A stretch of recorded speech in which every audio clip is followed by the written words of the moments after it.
Hey babes, today we're going to talk about what we should do when we don't accomplish a goal. Right now at the time of filming this, it is the end of 2021, and I wanted to get this out there because just like some of you watching, I have goals on my list that I didn't accomplish this year. Yeah, don't tell anybody, right? Because I preach goals, I preach personal development, but I would guess that every single year there are some goals on our list that we don't accomplish. So let's talk about what to do about that and how we can turn this experience to help us have an even more successful 2022. Okay, babes, if you're watching this, more than likely you're a little bit nervous or you already know that you haven't accomplished some of the goals on your list. Well, let's talk about it. And I'm going to share with you two that I didn't accomplish this year that I really wanted to, and we're going to talk about two different types of failure and what to do about each one. So when it comes to failing at our goals, we can either one, just give up. Like the failure of, I'm not even going to try because I'm going to disappoint myself, right? And if I don't even try, then I really can't even be disappointed, right? I feel like that's the way our brain goes of like, oh, this feels too hard, this feels too scary. And what if I go for it, don't even make it? Like that thought feels so scary that we don't even try going for it. And when we face this type of failure, honestly, what we have to do is we have to take a step back and we have to really evaluate like why we're so afraid of it. And if we can talk ourselves through it, I'm pretty sure you can get over that fear, because when we fail this way, it's like deciding to fail ahead of time. And how like smart is that, right? So I might fail, so let's absolutely fail by not trying. And I would suggest to you that the best way to get over this kind of failure is to set like easy bite-sized pieces that we can tackle every day. And honestly, like getting started is like the hardest part of like many of our goals. And so just talk to yourself the next time you're like, well, you know, deep down in my heart, like I'm just worried, like if I even try this, like what if I look silly? What if I look ridiculous? What if I start it and realize it's not for me? And so then we decide to not even do it. We're deciding already to fail. So instead, let's go for it with just this open possibility of, I don't even know if I'm gonna like this. I'm not even gonna know if I'm gonna want to finish this goal, but I'm at least gonna get started. Because getting started can carry you through with that momentum. And then we set those bite-sized baby piece goals. One of these for me this year that I totally just like failed at was I was looking over my list of goals, and this year I was like, oh, I want some audio recordings of some of my speeches that you can purchase. Okay, if I'm being honest, I totally forgot that I had that as a goal, because in my goal reviews, like it was at like the very bottom, because like I'm a believer and you got to look at your goals like multiple times.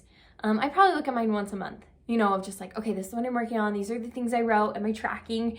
And I just like, I don't know, I glazed over it. It was at the bottom. I just like missed it a little bit. And quite honestly, I don't know if that's a top priority for me again. Did I say priority again? I think it'd be awesome. I mean, it wouldn't be like too hard, but it's just something that I just didn't even start. I didn't even like look into it. And so that's one where I'm like, man, I failed because I didn't even try, you know? And so if I decide to keep this goal for next year, or goals that I have that are similar, that are like, it's not too hard. I don't think it's impossible, but I also don't think it's like a walk in the park. Like it might take me a week. Those are kind of where we are like, we push those goals off. And so set like little bite-sized pieces.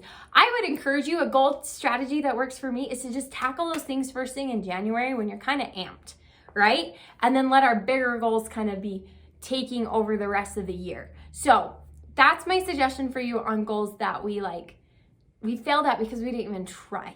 Now, there's another kind of failure that we can face when we are setting and trying to accomplish goals, and that is a failure of just, I tried, I gave it my all, and it still didn't happen for me. And honestly, I know that this failure sounds a little bit more painful, but as somebody who experiences this failure all the time, it doesn't have to at all. Now, it's taken me a little bit of time to get there, but But let me share with you some examples. So every year I set a subscriber goal. And this year it was 5,000. And as of the recording of this in December of 2021, I'm not there yet. I'm like crazy close. Like I'm at like 4,700 and something, right? That's crazy close. And it truly is possible that like I could hit that goal through the rest of December, right? But it's also looking like, just tracking with my old numbers, that's probably not going to happen for me. And yeah, I'm like, oh, dang. But honestly, I don't give it more thought than that because there's a couple of reasons. One, subscriber count is like out of my control. Like, yes, I can put out better content. Yes, I can promote it. Yes, I can get all my friends and family to sign up and then subscribe and all that stuff. But like, there's really a factor of it that's out of my control, of people subscribing and unsubscribing and all the things. And so for that reason, you know, I tried my best. I put out more than one video a week this year. There was 3 months where I did 3 videos a week. And guess what? It didn't help me hit this goal, but I learned so much. And I think there is a lot of power in setting goals that are kind of like, for lack of a better example, my subscriber goals, where it's just like, you know what? I'm throwing this number out there so that I have something to think about, that I have something to throw into the law of attraction and my vision board and to visualize. But I'm okay if it doesn't happen for me this year. Okay? And I have absolute belief that one day I'm going to hit 5,000 subscribers. Okay? It might be tomorrow. It might be in 2 years, right? And I have absolute belief in that. Now, that absolute belief took a long time to get to, you know? And when I was first starting out and it took me over a year to get 1,000 subscribers, like that belief and that goal of not hitting 1,000 subscribers in my first year was really painful for me. So I just want you to like take a step back. I had to kind of unattach myself from this goal and say, you know what, this really is outside of me. And so while I'm gonna celebrate it, I'm not gonna take with it any baggage. Like, oh man, I'm not good enough. I didn't hit this subscriber count, or this person did before me. Like, we can just kind of like cheer ourselves on. And then there's other goals that like this year, I'm super happy to say I hit my speaking goal, but like last year in 2020, I didn't. I don't think anybody hit their speaking goal, but I was still like, oh man, like I genuinely did my best and I didn't hit that goal for me because I'd set one that was kind of like ridiculously high before pandemic made it even more high. But honestly, I was so proud of myself for how far I'd come because I set a goal that was so stretching for myself that even when I fell short, even with a pandemic, I spoke more times that year than I had any other year of my life.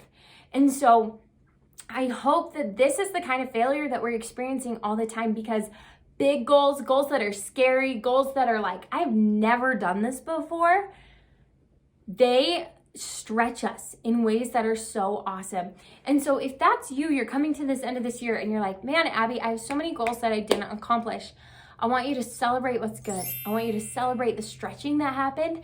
And I also want you to try some of these techniques of unmarrying yourself to these goals and having absolute belief that some of them are totally going to happen for you if you decide that they are. Okay? I have a belief that I'm going to hit 10,000 subscribers. And I don't care if that happens next year or 5 years in the future. Now, like I said earlier, it's taken me a long time to get that way. Like there was totally, I think my second year of being on YouTube, I have like 1,000 subscribers. I'm barely, gaining any. And I was like, I'm going to hit 10,000 subscribers this year. If you told baby Abby back then, hey, even by like 5 years into YouTube, you're not going to have 10,000 subscribers, I would have cried and like quit. Like I know myself. I would have just like been done. And now the thing is, if you were like, Abby, you're never going to have more subscribers than you do now, I'd be like, sweet, cool. Like, I don't care, because the goal for me is not subscribers. The goal for me is growing as a coach, and that's 100% dependent on me. So all that to just say, we've got two different failures, and let's let's not experience the failure of I just gave up and I didn't try. That's different than saying like, hey, you know what? I wrote this goal down in January, but now with what's going on in my life and the events, I'm deciding I'm going to put this goal away. Like I'm deciding with my best self and, you know, with good faith in me, I still don't think this goal is right for me and putting it away. That's different than saying, oh my gosh, I forgot. Oh my gosh, I can't do this, so I'm not even going to start, right? That's the failure we want to get rid of. And the failure of, I tried and I worked so hard and I thought this would work, but it didn't. That's the kind of failure we want, because guess what? You figured out a way it didn't work. You figured out that posting 3 videos every single week didn't increase my subscriber count at all. Okay? Even though that was like really hard for a brand new, I was a brand new mom of 2 babies, right? And I'm posting 3 videos a week, and it like mentally pushed me to the breaking point. And yeah, I had to reevaluate and say, you know what, this goal that I had to do this for this whole year, I'm stopping it because the data and my own mental health and like my balance of my family life with the newborn is not working. That's the kind of failure, I just kicked my desk. That's the kind of failure we want, because guess what? Now I know for the future that if I'm gonna try that again, I'm gonna do it for a different reason than just increasing my subscriber count. So I hope that makes sense for you. I hope that you can think about that as you go into this new year and setting new goals, and just know we want to experience the stretching kind of failure. And I wish you all that in the whole world. I wish you accomplish your goals, and I also wish you that growing experience of having to figure it out. So, babe, I would love to hear some of your goals. Please leave them down below. If you liked this video, give it a thumbs up and subscribe to my channel if you are a teenager and young adult looking to master high school and beyond. So, can't wait to see you in my next video. Abbi J out.